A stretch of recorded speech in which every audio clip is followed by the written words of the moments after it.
कभी ऐसा होता है कि दिमाग में बहुत सारी जानकारी तो होती है, बहुत शानदार आइडियाज़ भी आते हैं, लेकिन ऐन वक्त पर जब उनकी ज़रूरत पड़ती है तो वो याद ही नहीं आते। आज हम इसी इन्फॉर्मेशन ओवरलोड और भूले बिसरे आइडियाज़ की परेशानी का एक ज़बरदस्त हल देखने वाले हैं। ज़रा सोचिए, आप नहा रहे हैं या गाड़ी चला रहे हैं और कोई बेहतरीन आइडिया आया, लेकिन कुछ ही पल में वो दिमाग से ऐसे गायब हो गया जैसे कभी था ही नहीं। बहुत कोशिश करने के बाद भी उसे याद नहीं कर पाए। ये एक बहुत ही आम समस्या है जिसका सामना हम सब करते हैं। तो ऐसा होता क्यों है? देखिए, इसकी सबसे बड़ी वजह है इन्फॉर्मेशन का ओवरलोड। एक रिसर्च बताती है कि हमारा दिमाग हर दिन लगभग 34 गीगाबाइट इन्फॉर्मेशन से जूझता है। सोचिए, यूट्यूब वीडियोस, अखबार, शॉर्ट्स, आर्टिकल्स, रील्स, ये सब मिलकर दिमाग को थका देते हैं और हमारी ठीक से सोचने की ताकत कम हो जाती है। और यहीं पर लेखक डेविड एलन की ये बात बिल्कुल फिट बैठती है। आपका दिमाग आइडियाज सोचने के लिए है, उन्हें पकड़कर रखने के लिए नहीं। इसका मतलब बहुत साफ है। हमारे दिमाग का काम हार्ड ड्राइव की तरह स्टोरेज करना नहीं, बल्कि नए नए आइडियाज बनाना है। इस मॉडर्न दुनिया की चुनौती का एक नाम है ओवरलोडेड ब्रेन, यानी एक ऐसा दिमाग जो जानकारी के बोझ तले दबा हुआ है। लेकिन इसका समाधान क्या है? इसका समाधान है एक सेकंड ब्रेन बनाना। अब ये क्या है? ये एक भरोसेमंद बाहरी डिजिटल सिस्टम है जो हमारे सीखे और सोचे हुए हर विचार को कैप्चर करने, ऑर्गेनाइज करने और आपस में जोड़ने का काम करता है।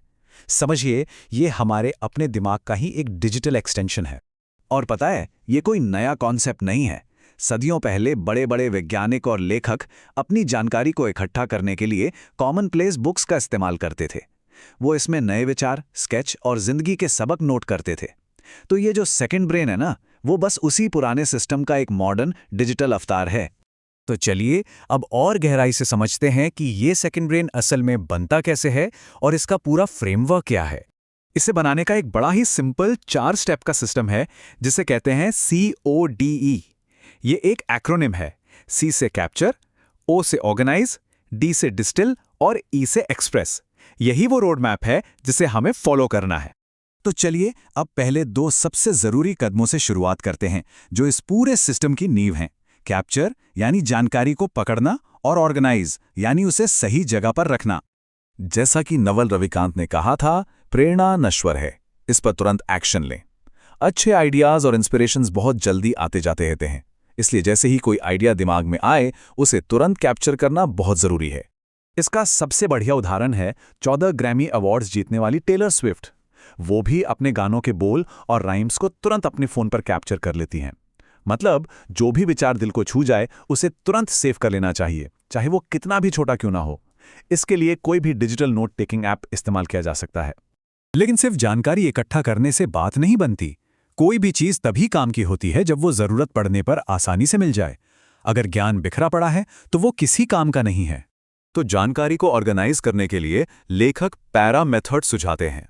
इसमें फोल्डर्स को टॉपिक के हिसाब से नहीं बल्कि एक्शन के हिसाब से बनाया जाता है।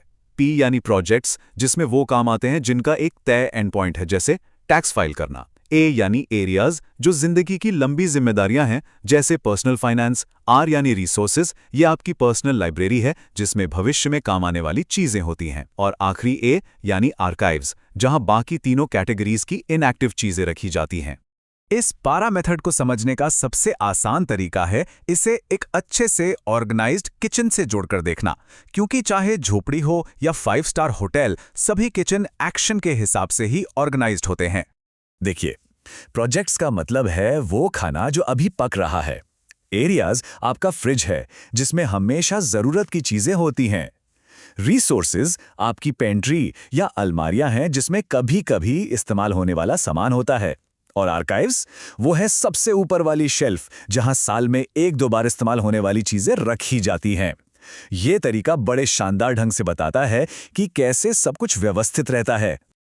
अच्छा, अब जब हमने जानकारी को कैप्चर और ऑर्गेनाइज करना सीख लिया है, तो कोड फ्रेमवर्क के आखिरी 2 और भी जरूरी कदमों की ओर बढ़ते हैं, डिस्टिल और एक्सप्रेस। डिस्टिल का मतलब है आपके कैप्चर की हुई चीजों का सार निकालना। आपको उस जानकारी का निचोड़ खोजना है, उसमें असल में क्या मायने रखता है, ताकि भविष्य में आपको सब कुछ दोबारा ना पढ़ना पड़े। डिस्टिलेशन की ताकत का इससे बेहतर उदाहरण क्या होगा कि आइंस्टीन ने अपनी थ्योरी ऑफ रिलेटिविटी का पूरा सार निकालकर उसे सिर्फ एक समीकरण E=mc² में समेट दिया। ठीक इसी तरह हमें भी सीखे हुए ज्ञान को अपने शब्दों में छोटे रूप में लिखना है। आखिरी अक्षर ई का मतलब है एक्सप्रेस करना, यानी व्यक्त करना। देखिए, दिमाग को एक गोदाम नहीं बल्कि एक फैक्ट्री होना चाहिए। गोदाम तो सिर्फ सामान इकट्ठा करता है, जबकि फैक्ट्री उस कच्चे माल का इस्तेमाल करके कुछ नया बनाती है। अगर हम अपने ज्ञान से कुछ नया बना ही नहीं सकते तो सब कुछ बेकार है। न्यूरोसाइंटिस्ट नैन्सी एंड्रियासन भी यही कहती हैं कि बुद्धिमान लोग अलग अलग चीज़ों के बीच कनेक्शन खोजने में माहिर होते हैं। वो अलग अलग डॉट्स को जोड़ते हैं। एक्सप्रेस करने का मतलब ही यही है, अपने ज्ञान के टुकड़ों को जोड़कर कुछ नया बनाना, चाहे वो एक वीडियो हो, एक आर्टिकल हो या कोई नया आइडिया हो। तो इस पूरे सिस्टम को अपनाने का नतीजा क्या होता है? इसका नतीजा है एक बेहतर, एक ज्यादा शक्तिशाली दिमाग। जैसे जैसे सेकंड ब्रेन का इस्तेमाल बढ़ता है ना, वैसे वैसे फोकस और सेल्फ अवेयरनेस में भी बढ़ोतरी होती है। इमोशनल कंट्रोल बेहतर होता है और जिंदगी में और ज्यादा हासिल करने का एहसास होता है। ये सिर्फ जानकारी संभालने का एक तरीका नहीं है, ये सोचने और जीने का एक बेहतर तरीका है। तो अंत में इस पूरी बात का सार बस इतना है, अपने विचारों को व्यवस्थित करके अपनी जिंदगी को व्यवस्थित करें। एक सेकंड ब्रेन आपके असली दिमाग का सिर्फ एक बैकअप नहीं है, बल्कि एक ऐसा साथी है जो आपको साफ साफ सोचने और अपनी पूरी क्षमता तक पहुंचने में मदद करता है।